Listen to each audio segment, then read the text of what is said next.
Bon, ben bonsoir à toutes et à tous. Bienvenue sur ce deuxième épisode du Chouchoute Cycling Club. Bonsoir McFly. Bonsoir 53 et bonsoir Cactus. Et bonsoir Bonsoir, Cactus. bonsoir 53, bonsoir McFly et bonsoir tout le monde. Allez, ben cette semaine, on va commencer avec notre traditionnelle petite review des courses qui se sont déroulées depuis la dernière fois. Et on commence avec l'Amstel. Alors, on avait la chance d'avoir un envoyé spécial en la personne de McFly sur l'Amstel. Tu nous parles de cette course, s'il te plaît, Fly. Et puis, ça a commencé d'ailleurs un peu curieusement, je crois, avec une neutralisation. Alors, c'était pas vraiment au début, puisqu'il y a eu quand même 50 km avant la neutralisation. Donc, j'avais pu les voir notamment deux fois sur le parcours. On a eu quelques tentatives d'échapper, avec notamment Anne Nijnenburg pour la Volker Wessels qui était sortie. Et après, une deuxième échappée avec une équipière, elle, Quinty Swans, qui était locale de l'étape, et Clara Haymond, qui était donc de IF, qui ont tenté de sortir, mais qui n'ont pas pris beaucoup d'avance. Et oui, justement, il y a eu après une neutralisation, donc une neutralisation qui est due à un accident qui n'était pas sur la course, enfin, qui était à côté de la course, donc pas des coureurs qui étaient pris dedans, mais c'était un véhicule de police qui avait été heurté, donc enfin, voilà, ils ont dû arrêter puisque c'était juste sur le parcours. Et bon, le policier a priori est allé à l'hôpital, j'ai pas eu de nouvelles depuis. Mais c'est surtout que la course n'était pas certaine de repartir, puisque là, c'était, je crois, juste devant le peloton. Donc, il a fallu faire une petite neutralisation, déviation.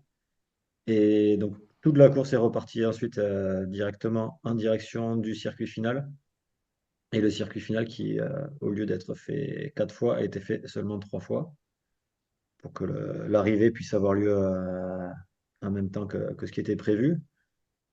Et ben, les côtes les plus dures ont été sautées. Donc au final, il y a eu un redépart depuis la ligne d'arrivée pour trois tours, ce qui a fait une course de 60 km. Pour des élites, c'est quand même une course vraiment courte. Et ben, ça a commencé après, juste après la ligne, il y a une descente, une montée. Et, dès le début, ça a attaqué. Il y en a qui ont essayé de sortir et bon, ça a bougé un peu de partout.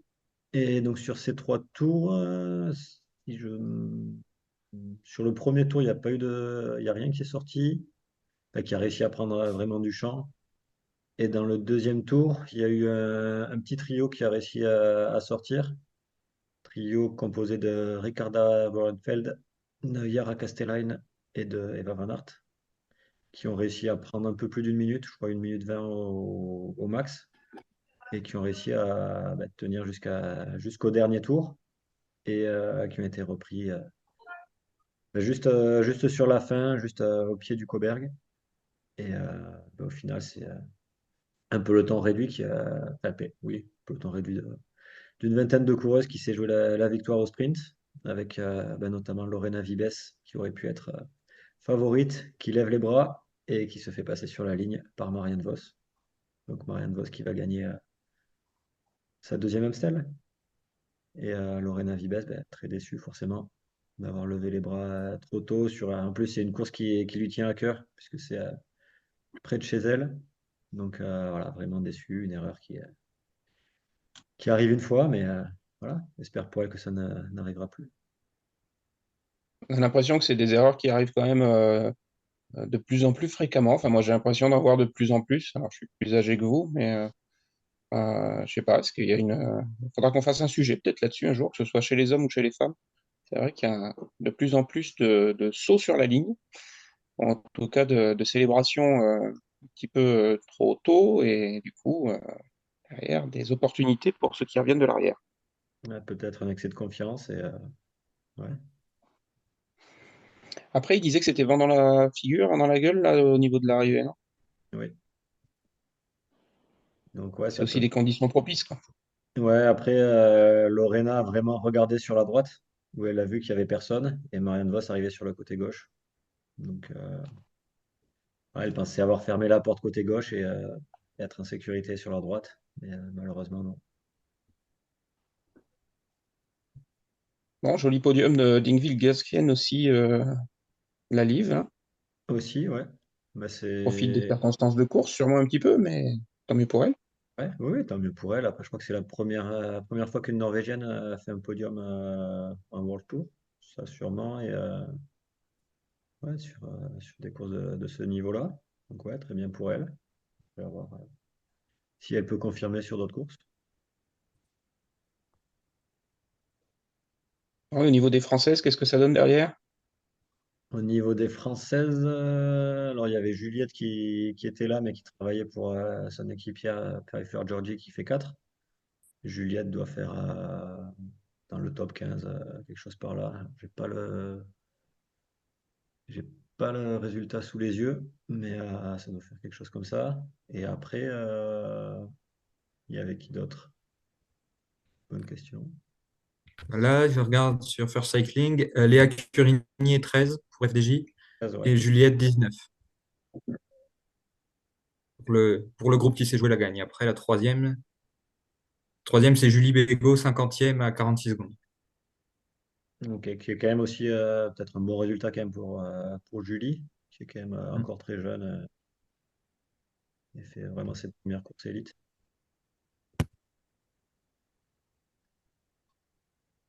Bon, c'est pas moi qui vous présenterai la chouchoute du jour aujourd'hui, mais je tiens quand même à souligner un début de saison assez solide pour Léa Curing et elle est systématiquement présente, placée et voilà, elle assure, dès qu'elle a un rôle à jouer, elle assure sa place derrière.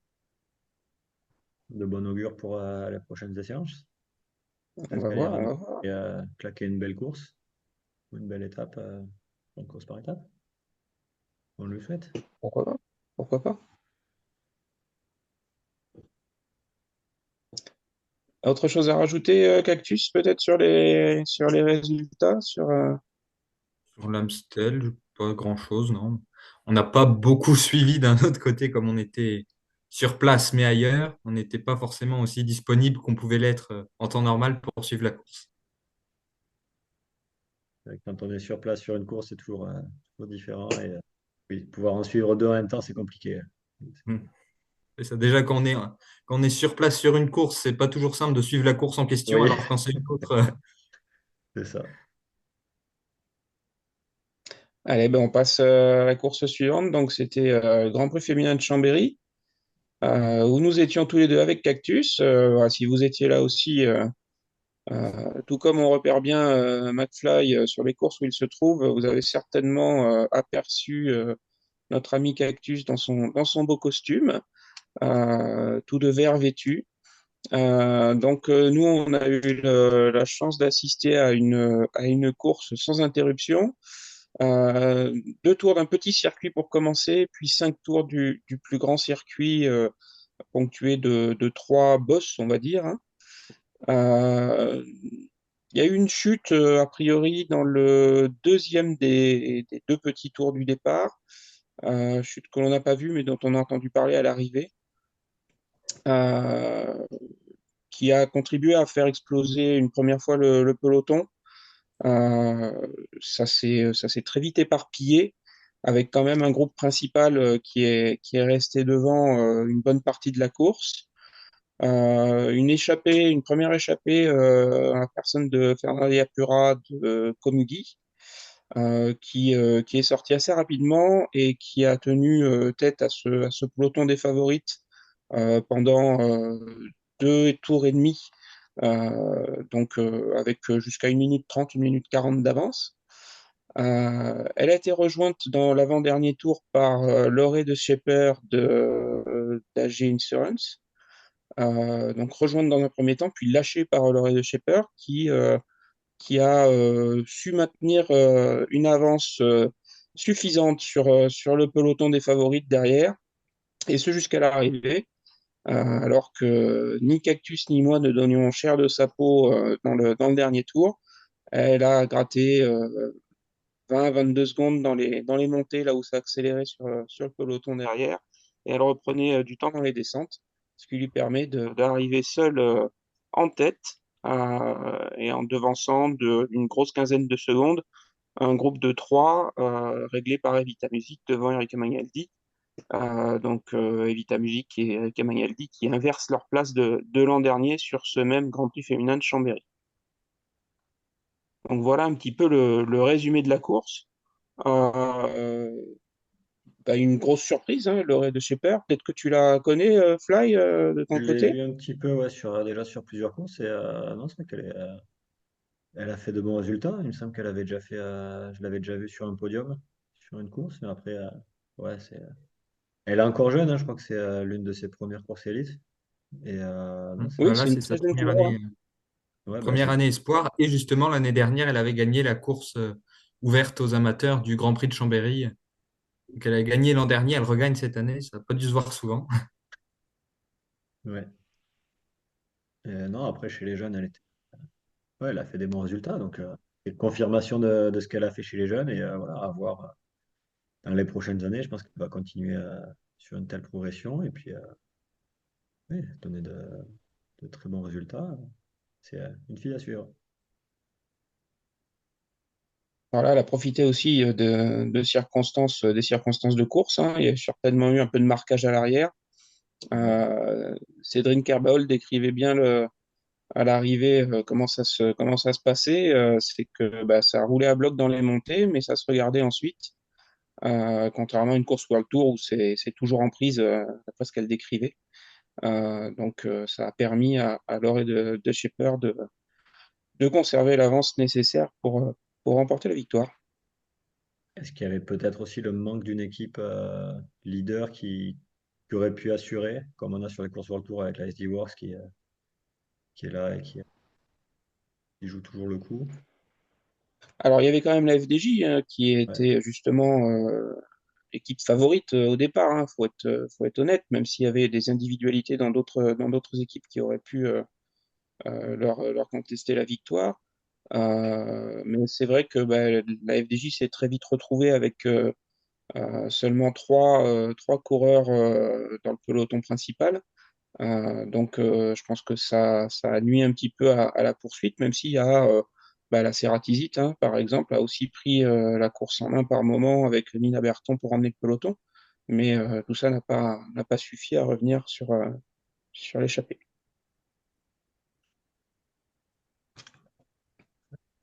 Et voilà, un bien beau Grand Prix féminin de Chambéry, dans des conditions estivales, puisqu'il faisait plus de 30 degrés. Le cactus est toujours vert, mais il a rougi un peu par endroits. Allez, ben justement, en parlant du cactus, on passe aux actus. Tu veux nous reparler un petit peu de Chambéry, de la course Open, C'est ça, je donc crois. le Grand Prix féminin professionnel, c'était l'après-midi. Et le matin, il y avait une course donc, ouverte aux amateurs et aux jeunes, donc qui était de 9 tours du petit circuit, donc du petit circuit emprunté plus tard. Donc les deux premiers tours, on n'a pas eu beaucoup d'attaques. Enfin, on n'a pas eu de coureurs qui ont pu se détacher, en tout cas. Ensuite, il y a eu un trio qui est sorti avec Feknaven, donc aussi pour AG Insurance, mais pour l'équipe junior, du coup, il me semble. Enfin, Fly, tu peux oui, confirmer. je confirme. Donc, avec Eva Poirot et Violette Demey qui sont partis. Ensuite, donc Célia Géry, donc championne de France, d'Europe et du monde de cyclocross, est partie en contre derrière et elle les a reprises en quelques tours et elle est partie seule en tête. Donc, elle a creusé un écart conséquent et elle est allée s'imposer en solitaire avec dans les 3 minutes d'avance à peu près, quelque chose comme ça. Et dans le peloton, il y a un autre contre qui est sorti ensuite avec Marlène Petit-Girard, qu'on a vu aussi sur les cyclocross cet hiver, et Léa Rondel. Ce groupe est revenu sur l'autre groupe, donc le groupe Knaven. Et finalement, c'est Léa Rondel qui a réglé le sprint pour la deuxième place devant Marlène Petit-Girard et Effet Knaven. Et c'est arrivé assez loin derrière ensuite. Donc, dans les autres actus, on a la suite du feuilleton Ah, Où va aller j'en Demi profite Vollering. juste, j'en Ouais, profite juste Cactus, excuse-moi, pour saluer Camille Chancrin, qui est un des entraîneurs de, de Célia Géry, pardon, et aussi de l'UCMV qui avait trois coureurs au départ. Bonjour à lui. donc la suite du feuilleton Demi Vollering, et on ne sait pas où est-ce qu'elle va aller. Donc a priori, d'après les informations donc, de Daniel Benson pour GCN, UAE serait plus dans la course. pour la signature et Visma préférerait se concentrer sur des jeunes et la piste FDJ se renforce de plus en plus avec la question d'un éventuel apport de Specialized, mais en principe, FDJ est toujours avec la pierre, enfin toujours un contrat avec la pierre, donc il y a des interrogations qui se posent, mais ça semble être maintenant la piste prioritaire pour accueillir Demi Vollering l'année prochaine. Et toujours du côté Mercato, info qu'on a eu aujourd'hui, Imogen Cotter, qui était cette année chez Hess Cycling Team, qui était passé par Plan Tourpura, donc qui est devenu Phoenix de Koenig depuis, a annoncé mettre un terme à sa carrière après une chute. Elle était tombée il y a un moment et elle n'a pas réussi à retrouver Elle le, avait la, eu une chute très la- grave à la l'entraînement. sérénité, on va dire, qu'elle voulait pour courir. Après ça, ouais. Sa chute qu'elle avait eue, c'était à l'entraînement avec une voiture, mais je peux comprendre aussi que oui, ça- elle est plus le. Oui, ça soit difficile pour elle dans un peloton et de continuer comme ça. Bah, c'est ce qu'elle a expliqué dans un post Instagram, donc il y a Ok. plus de détails. Ouais. Donc elle est sur Instagram. Ça reste une coureure très intéressante à suivre, une personne qui réfléchit à beaucoup de choses et qui a des avis et voilà, des points de vue qui sont très intéressants à lire et qui permettent de réfléchir à certaines choses aussi. Et ce week-end, on n'avait pas que de la route, on avait aussi c'est quoi le nom? C'est Ligue des Champions ou c'est Coupe du Monde Non, de piste? c'est Coupe du Monde. Coupe du Monde. Oui, c'est autre Je chose encore, crois. la Ligue des Champions. Oui, la Ligue des Champions Champions, c'est League. juste sur 4 semaines ou Ah, c'est cinq encore. semaines. Bref, donc il y avait de la piste au Canada. Donc, et il y avait un des enjeux qui était de savoir si la France allait pouvoir avoir une place en vitesse par équipe, donc pour les Jeux Olympiques. Et ça n'a pas été le cas. Donc, c'est le Canada qui récupère la dernière place. Et la France aura néanmoins 2 places pour les épreuves de sprint. Donc, le carry et la vitesse individuelle. Et les 2 places devraient, à moins d'une grosse surprise, aller à Mathilde Gros et à Marie-Divine Kwame. Donc, Mathilde Gros qui s'est imposée justement à Hamilton sur la vitesse individuelle. Donc, de bon augure avant les Jeux. Et pour la partie endurance, donc la France a ses places pour les JO en poursuite par équipe, donc avec 4 coureurs. Dans ces 4, il y en aura 2 qui feront le Madison, donc l'américaine. Et il y en aura une qui fera l'Omnium, qui devrait être Clara Copponi, selon les dernières. Comme c'est souvent elle qui fait l'Omnium en général. Et donc, le groupe de 4 qui était au Canada, c'était euh, Clara Copponi, Marion Boras et Valon ont pris la deuxième place sur cette épreuve, et Marie Lenette. Donc, ça pose la question de est-ce que ce sera ces 4-là au JO, sachant qu'on a souvent aussi Victoire Berthaud qui est dans le groupe. Mais Victoire Berthaud, elle a peut-être plus de chances d'avoir une place sur la course en ligne, sur la route, on ne sait pas trop. À voir après, est-ce que en termes de quota, est-ce que ça pourrait arriver que Victoire fasse les deux? Fasse à la fois la route et la piste? Je ne sais pas trop comment ça marche, pour Je sais être pas tout si à en fait termes honnête au niveau des quotas. de nombre total d'athlètes, il y a une limitation aussi. Ouais, je crois qu'il y a que 2 places en plus sur la course en ligne, je crois, hein. Il y a que 2 qualifiés au niveau 3. Il français. me semble que c'est ça. Il me semble que c'est Ouais. 3. Ah, 2 ou 3. Bon, ça fait pas beaucoup quand même. Oui, oui, oui. C'est déjà plus qu'à Tokyo. À Tokyo, il me semble qu'il n'y en avait qu'une. Il n'y avait que C'est Juliette. ça. Mm. C'est ça. Bah là, oui, il y avait eu des vidéos de reconnaissance avec Juliette et Audrey pour les Jeux. Après avoir, il y a probablement d'autres coureurs qui ont aussi leur chance, mais on n'est pas les sélectionneurs, on n'a pas les infos. On pourrait essayer de les inviter Ouais, un jour, mais on verra ça pour une prochaine. Bon, il y avait un peu de VTT aussi pour ceux qui ont suivi au Brésil, là. Pareil, Coupe du Monde. Loana Lecomte était présente. De mémoire, elle fait un top 10 sur la course courte et elle finit 12e sur la course longue. Euh, voilà, pas encore en forme, mais à la limite, c'est pas ce qu'on lui demande tout de suite, hein. Il faudra qu'elle soit évidemment elle aussi présente pour les Jeux Olympiques. Donc, on aura l'occasion d'y revenir certainement. oui, la saison de VTT commence à peine. Tout à fait. On parle de la chouchoute du jour, Fly? Allez, la chouchoute du jour, Mais, mais qui donc est-ce? à votre avis, une certaine Sarah. On hésite. Ah, Voilà. Et donc alors parlons de l'histoire. Sarah. Ouais, parlons de Sarah.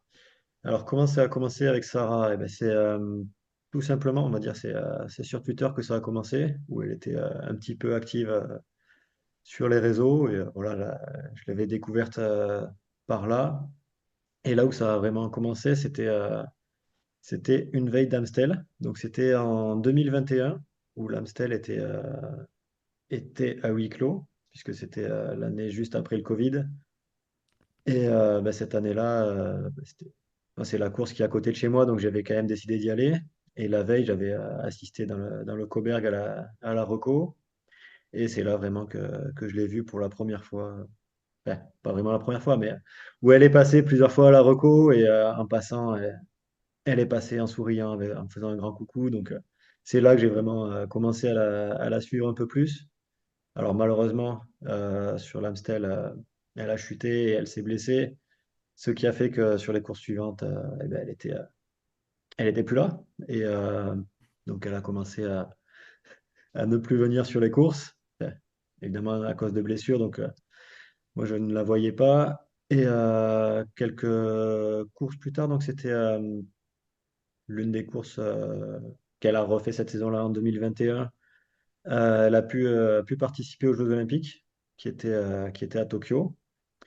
Et là, il y a eu une image qui a fait un peu le tour du monde et surtout qui allait de Tokyo au Brésil, puisque à l'écran, on avait eu Juliette Labou qui était, alors je sais plus qui était en tête et qui était en piste, mais sur l'écran, il y avait les deux prénoms de Juliette et Sarah. Et ben, on a eu les Brésiliens qui, à ce moment-là, avaient une série chez eux, dont les deux héroïnes s'appelaient Juliette et Sarah.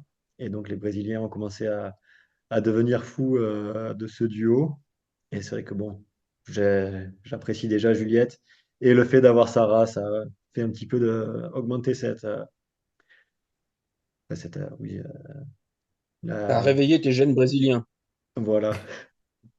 Et non, ça a fait que je l'apprécie un petit peu plus. Et bah voilà, j'aurais aimé la voir en course, puisque bon, comme j'ai dit, depuis l'Amstel, elle n'avait pas trop couru sur le nord de l'Europe, bah, principalement à cause de blessures. Et elle a continué à être blessée et malheureusement ne plus pouvoir courir. En fin de saison 2021, elle signe chez Movistar. Alors, je l'ai pas super bien pris parce que je n'apprécie pas trop Movistar. Mais bon, j'ai dit que c'était Sarah, donc j'allais continuer à l'encourager. Et là, ben, avec Movistar, c'était assez compliqué pour elle. Donc, bon, il y a eu une part qui était due aux blessures, mais aussi Movistar qui ne l'alignait pas souvent sur les courses. Et le pas souvent, c'était vraiment très rarement. Et elle n'a pas été alignée sur les courses proches de chez moi. Donc ça veut dire que je ne l'ai pas vue, malheureusement, pendant 2 ans. Et à chaque fois, j'espérais la voir, mais non, ça n'arrivait jamais. Donc en fait, c'est Tout en gardant la communication à travers les réseaux sociaux, quand même. oui, un petit peu. Et en fait, voilà, moi, je continuais aussi à discuter avec elle et à demander à Movistar de l'aligner sur les courses. Donc Movistar ne voulait pas. Donc notamment, oui, j'avais demandé sur le tour, où il m'avait dit non. Elle a été blessée, on peut pas la mettre, nanani, nanana, mais voilà, je continuais de demander. Et en fait, c'est un peu ce côté-là, ne pas l'avoir, qui m'a fait l'apprécier encore plus et voilà, vouloir l'avoir, toujours l'avoir, et au final, ça n'arrivait jamais. Et ben, l'an dernier, fin d'année, un petit peu la révélation où ben, voilà, Movistar la libère. Donc Movistar en a profité aussi pour me bloquer à ce moment-là, donc pour pas que je voie la bonne nouvelle. Donc j'ai dû avoir Dommage, l'info c'est par d'autres c'est personnes. avant qu'il fallait qu'ils te bloquent, parce que là, tu vas plus les embêter, quoi. Mais oui, moi comme j'ai dit, si Sarah elle part, c'est bon, je les ignore maintenant. Je voulais les bloquer moi-même, tu vois. Et non, il m'avait bloqué, donc bon, Comme des bus, libération. finalement. Tu t'es fait prendre sur la ligne. Ouais, c'est ça. Et ben après, donc libéré, donc j'ai essayé essayer de rechercher dans quelle équipe elle allait, avoir trouvé des sources. Et bon, le lendemain, ça a été annoncé chez AG Soudal, AG Insurance Soudal, qui était donc l'équipe de Natasha Gnaven. Et ben voilà, donc de suite, je suis allé dire à l'équipe qu'ils avaient fait le bon choix, qui les remercier d'avoir sauvé Sarah. Et ben voilà, ils l'ont pas regretté, puisque ben, dès qu'elle rejoint l'équipe, dès ses premiers jours de course, alors bon, le chrono, ça s'est pas super bien passé. Malheureusement, elle visait, c'était un de ses objectifs, mais problème mécanique sur son vélo. Elle pouvait plus changer de vitesse, donc c'était compliqué de faire un chrono dans ces conditions. Mais après, il y a eu rapidement le Tour Down Under, où ben, sur les premières étapes, elle joue son rôle d'équipière pour faire gagner Ali et prendre le maillot de leader, il me semble. Et surtout sur l'étape Rennes, elle part sur la fin de la course et peut aller gagner. Et donc, ben, c'était vraiment un très bon moment pour elle, puisque elle a enchaîné 3 saisons quasiment blanches avec très peu de courses. Et puis, elle revient dans une équipe qui lui fait confiance. Et dès le début, ben, elle gagne, elle se sent bien dans l'équipe. Donc, c'est vraiment le top pour elle. Et ben voilà, j'étais aussi très heureux pour elle. Et ben, l'attente toujours de savoir quand est-ce qu'elle allait revenir en Europe, que je puisse la voir enfin. Donc j'ai commencé à demander à l'équipe sur Twitter de l'aligner. Alors je savais un petit peu aussi quelles allaient être ses courses, donc j'insistais pas trop et je savais qu'elle allait revenir et que l'équipe allait l'aligner. Et elle était prévue, donc il y avait eu son programme, donc elle devait faire Binda, mais, le trophée Alfredo Binda en Italie. Mais bon, c'était un peu loin de chez moi. J'ai essayé de demander à l'équipe de m'inviter pour y aller, pour la voir, mais c'était compliqué. Mais je savais qu'elle allait arriver. Et donc c'était prévu qu'elle revienne pour la Flèche Wallonne, donc qui va être la semaine prochaine. Et ben, surprise, la semaine dernière, elle est appelée en dernière minute par son équipe pour aller sur la Flèche Brabançonne. Donc ben, forcément, j'ai pris ma journée, j'y suis allé et puis je l'ai vue, je l'ai encouragée. Et le chant que j'avais pour elle depuis 2 ans, j'ai pu enfin lui chanter et l'encourager sur la course. Donc voilà, très, très bon moment. Et surprise suivante, c'est samedi matin que j'apprends qu'elle va faire l'Amstel. Donc il y a la course chez moi, où elle n'était pas prévue non plus. Et de dernière minute, elle est engagée. Donc ben voilà, c'est là où tout avait commencé, hein, puisque c'était là où elle m'avait fait coucou. Alors c'était pas la première fois que je l'avais vue, puisque je l'avais vue avant sur 2 autres courses, mais je ne la connaissais pas encore autant. Donc c'était sur l'Omloop Van Averland et l'Omloop N-Nieuwsblad en 2020. Donc 2 fois en 2020, une fois en 2021. Jamais vu en 2022-2023. Et là déjà, je l'ai déjà vu Déjà 2 fois, là. déjà 2 fois en course. Ouais. Oh là là. Et donc voilà, et ça va continuer puisqu'elle est prévue elle est toujours prévue sur les prochaines courses. Et donc là, c'est vrai que dans son équipe actuelle, elle est prévue, elle fait les courses, et sur celle où elle n'est pas prévenue, elle est appelée de dernière minute. Ce qui change un petit peu de son ancienne équipe où quand elle était prévue de dernière minute, on lui disait qu'elle n'y allait pas. Donc c'est Alors, la boucle est bouclée en tout cas. Et, voilà, tu je l'as l'ai vu, revu. tu l'as revu sur l'Amstel. Donc Voilà. les choses sont, les choses sont bien faites. Je crois qu'elle a laissé un petit message pour le Chouchou de Cycling Club. Vive le Chouchou Cycling Club. Voilà. Voilà, merci à Sarah. Si, quand même 2 questions rapides. Comment on prononce? À la française, gigante, à l'italienne, gigante? Bonne question. Ah ben Moi je voilà, dis il faudra lui poser la Sarah. question, hein. Moi je dis Sarah Giganté. Et je dis surtout Sarah. Alors peut-être Je avec dis beaucoup surtout. de A, ça dépend comment Ouais, vous voilà. voyez. Oui, pour ceux qui suivent Fly sur Twitter, entre autres, hein, comptez Voilà. les A. Voilà. Comptez les A. Et la deuxième question, Tour de France? Et Tour de France, je vais faire le lobbying pour l'avoir sur le Tour, hein. Oui, J'ai ça, on n'en doute pas, réussi, mais j'ai est-ce que, réussi le est-ce que c'est lobbying pour prévu? l'avoir sur l'Amstel. Et non, bah pour l'instant, elle sait pas. Bon. Et donc, bah, elle va avoir la Vuelta qui va être dans 2 semaines, qui va commencer dans 2 semaines. Donc, ça sera déjà un premier test pour les courses par étapes. Et après, c'est vrai que vu les saisons qu'elle a eues chez Movistar à ne pas faire de longues courses par étapes, est-ce que la Oui, meilleure je idée, sais. c'est de la faire courir les 3 grands tours? Ça fait peut-être un peu beaucoup, donc à voir.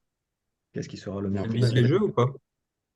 Et les jeux, c'est pareil, ça va être compliqué, puisqu'il n'y a pas beaucoup de place pour l'Australie.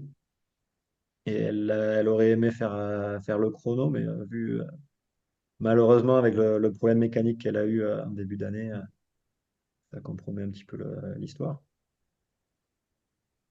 Mais bon, on verra Hein, bien. bah, pareil, j'aurais deux trucs à dire aussi. Bon, d'une Vas-y. part, que j'ai dit, j'avais pas forcément d'opinion sur elle, mais c'est vraiment grâce à ton lobbying que je me suis intéressé à elle et que c'est devenu une coureuse que j'apprécie. C'est bien. Mon lobbying Et fonctionne. d'autre part, c'est juste pour préciser qu'on n'est pas sponsorisé par AG Insurance ou quoi, parce que là, moi, j'ai fait Kim Le Courte la dernière fois. Là, toi, tu fais sur Sarah. Non, on va faire sur d'autres équipes aussi, vous inquiétez pas. Oui, oui, d'autres équipes, d'autres coureuses. Quoique l'oreille de Shaper est intéressante, surprenante en Oui, tout cas. oui, oui. Ah, si elle continue. Après, si elle gagne et tout, on est obligé d'en parler, hein. Ah ouais, ouais, c'est sûr.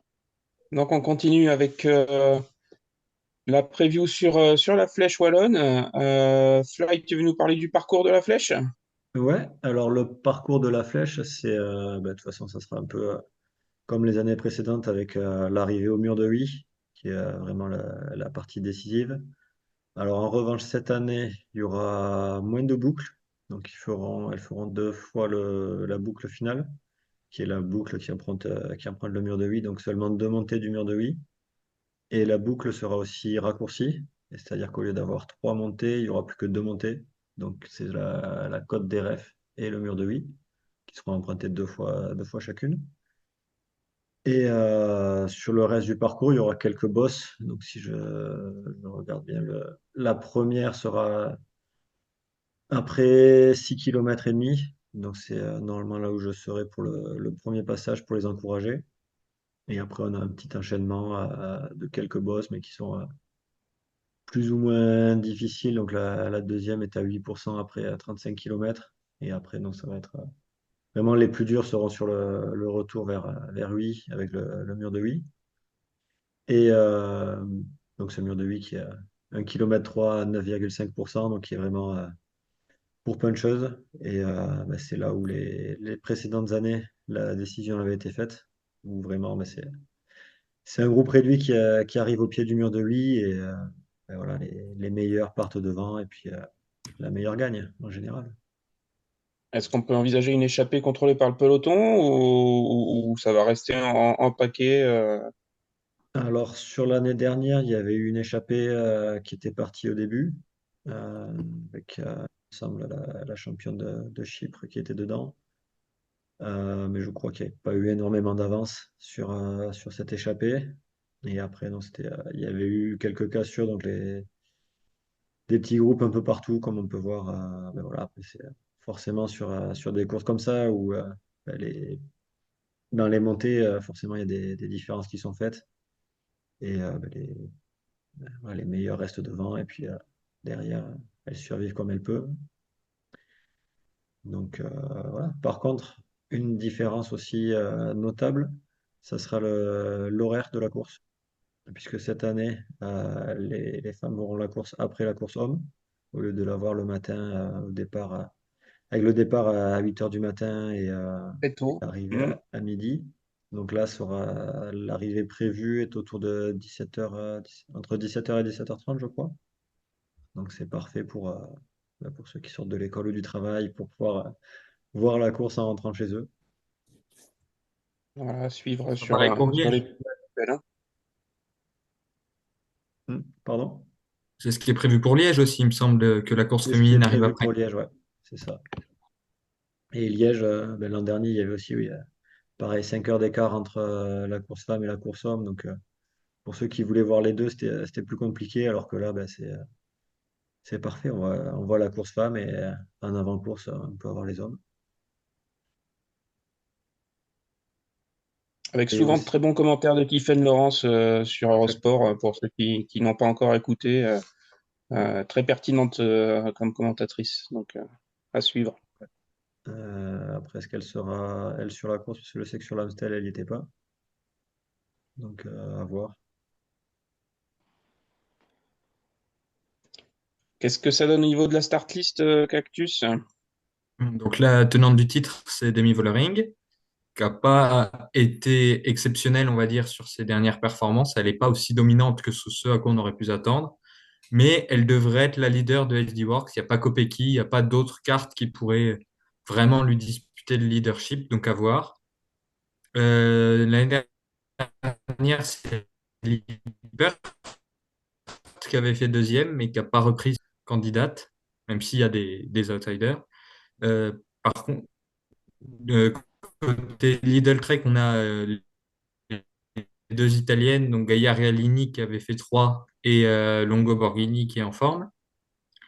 Et, parmi les outsiders, on a pour Livalula, on a Mavé Garcia, donc qui a fait 4 il me semble, l'année dernière. Juste devant Evita Music, donc pour FDJ Suez, qui est revenu assez en forme de son stage au Taïdé. Donc on avait dit deuxième à Chambéry. Et au Taïdé, elle était avec Marta Cavalli, donc vainqueur de la flèche en 2022. Donc il peut y avoir une double stratégie pour l'équipe, même s'il manquera Cécilie qui a repris le vélo néanmoins. Ouais, elle était blessée sur la route. Comme autre outsider, on a chez quoi. Ça a bugué.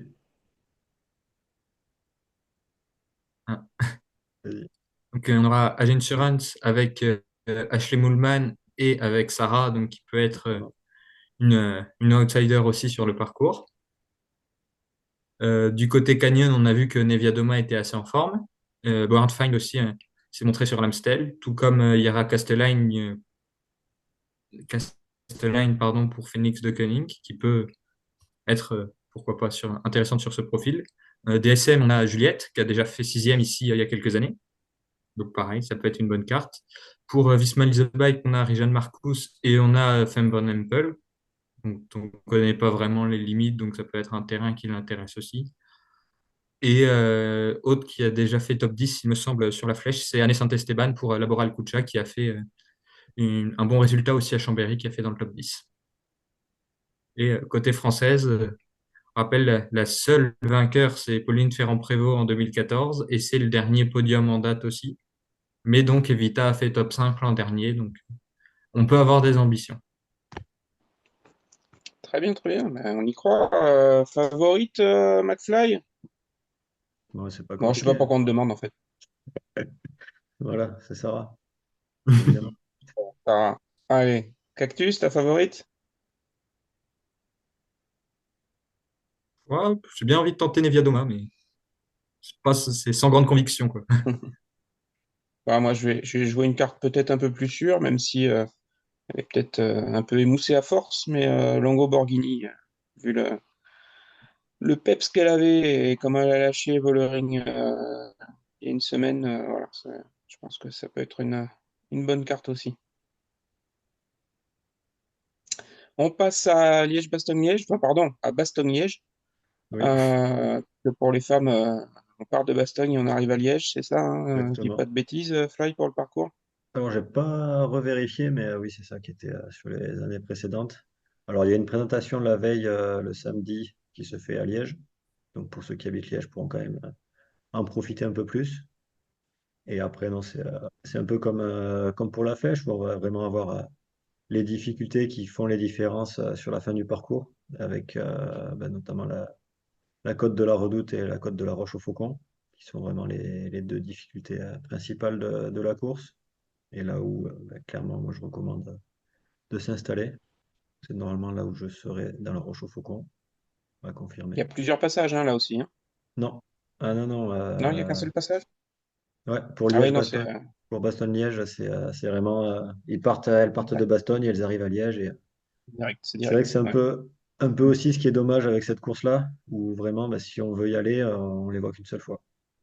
Bah, voilà, il y a la course femme et puis il y a un petit truc avant, quoi, C'est pour ça. passer le temps. C'est ça. Bon, on va pas trop s'étendre dessus parce que c'est vrai que on fait cet enregistrement le lundi et que la course a lieu dimanche, donc il y a notamment sur la start list encore pas mal de choses qui ne sont pas forcément très figées, très claires. En deux mots, Cactus, quand même, cette start list, à quoi on peut Ouais. s'attendre? Je vais prendre trois points spécifiques. Donc, premier point, comment ça va s'organiser chez SD Works. parce qu'on a vu que Lotte Kopecky, elle pouvait prétendre à des ambitions sur une course comme celle comme Liège aussi. Donc, comment ça va s'organiser avec Vollering? Deuxième point, bah, qui comme grande concurrente? Et là, ça va revenir encore les mêmes noms, Longo Borghini en principal, peut-être Nevia Doma aussi, à voir après d'autres équipes, mais c'est encore un peu tôt comme on n'a pas toutes les start list. Et C'est vrai que qu'est-ce qu'on peut attendre pareil côté française? Vas-y. ouais. Non, c'est souvent les mêmes start list pour la Flèche et Liège avec les mêmes favorites. Et du coup, côté française, le dernier top 10, c'est Juliette Labousse en 2020, il me semble. Donc ça commence à remonter un peu. Elle n'a pas refait un top 10 depuis. J'avais pas vu, j'ai regardé Euh, Parce que l'année dernière, non. 2020, elle était dans l'échappée. Il me semble qu'il y avait eu ça et que c'est qu'un Grade Brown avait fait deux. Il y a, il y a quand même effectivement l'autocopéie qui est annoncé en plus par rapport à la flèche. Donc ça va forcément rebattre un petit peu les cartes à l'SD Works en termes de leadership. Après, de toute façon, c'est pour Juliette, hein, donc on va pas non plus. Oui, voilà, c'est vrai. Non, On n'a pas non, bah parlé là, des femmes. je viens de vérifier. 2021, non. 2022, non. Non. Et 2023, non. Pas de française à chaque fois. Donc c'est ça le D'accord. dernier top 10 en date. C'est Ok. Juliette en 2010. Donc oui, je pense qu'on peut dire comme objectif au moins retrouver le top 10, voire un premier top 5. Et là encore, Juliette Labousse et Vita Music comme principale carte pour les Moi, je Français. dirais Juliette top 1 même. Hmm. Allez, Juliette, top 1 pour Fly. Cactus, tu as une pré-favorite en attendant les start list définitives? Ouais, je vois bien Longo Borghini prendre les deux monuments belges, donc je vais prendre Longo Borghini pour celle-là. Peut-être, je la sens plus sur une course, je vais dire, c'est peut-être biaisé, mais je pense plus sur une course comme ça que sur le punch à la flèche. Bon, allez, je te la prête, Lamborghini, pour cette course-là. Et je me rabats avant. C'est pas non plus une trop mauvaise carte, je pense, mais sur l'Autocopéki, qui sera, je pense, au départ, ne serait-ce que pour venger l'affront fait à Lorena Vives ce week-end, et puis au fait que de toute façon, ça sera Longo Borghini sur la flèche, puisque c'est moi qui ai parié sur elle. Donc voilà, on verra ça. Fly, pour terminer ce podcast, il y a quelques courses dont tu voulais nous parler aussi. Oui, on va avoir quelques courses, notamment des courses de jeunes qui vont s'enchaîner sur ce week-end. On va avoir notamment l'Omloop van Borsele qui sera pour les juniors, une course de 3 jours avec un contre-la-montre le vendredi et deux courses en ligne en circuit. Donc sur Borsele, donc c'est aux Pays-Bas, en Zélande. Donc c'est une partie qui est exposée au vent. Donc c'est pour certaines un premier test des bordures et de rouler avec des conditions pareilles. Et donc cet Omloop Van Borsele a aussi deux courses élites. Donc une le samedi, course UCI. Donc on retrouvera de nombreuses équipes. Donc il y a quelques World Tour et plus des équipes locales néerlandaises qui seront au départ. Et il y a un chrono aussi qui est organisé pour les élites. Donc là, je crois que c'est pas UCI, mais le chrono a lieu le vendredi. Donc pour celles qui veulent se tester sur le chrono. L'an dernier, on avait notamment Audrey Cordon-Rago qui avait fini deuxième, si je ne me trompe pas, sur cette épreuve-là. Donc, qui peut Absolument. sourire, qui peut sourire aux Françaises. Ensuite, on a aussi une course qui va être tout près de chez moi, le Bergom Loop Van Simpelveld, qui est vraiment une course pour juniors et même U17, il me semble qu'il y a deux courses. Donc, c'est une course en circuit toute simple. Et dimanche, on retrouvera le Gent-Wevelgem, qui est pour les juniors et les U17. Je crois qu'il n'y a pas de course U23 encore pour les femmes. Donc c'est pareil, ça sera vraiment une course pour les jeunes et course en circuit. Donc qui a été décalée cette année, qui ne se retrouve plus sur le week-end du Gent-Wevelgem Elite, mais qui se retrouve vraiment sur un jour à part avec toutes les courses pour jeunes. Donc ceux qui sont dans le coin et qui veulent en profiter, c'est le moment. Tu seras sur le Bergamo Loop en Simpfeld, non? C'est ça? Hein, Simpelfeld, Non, pardon. mais je sais pas exactement encore. Soit je vais à Borceleux pour faire 2 jours, soit à Simpelveld qui est juste à côté de chez moi, sachant que dimanche il y a D'accord, parce Liège. que ces courses, elles ont lieu quel jour? Juste Barcelone, c'est quel jour? Borceleux, c'est vendredi, samedi, dimanche. Deux C'est sur jours. 3 jours. C'est vendredi, samedi, dimanche, ok, 3 jours. Le Bergamo Loop, Simpelveld, c'est samedi et ouais, Gent-Wevelgem, c'est dimanche. c'est dimanche. Ok, ok.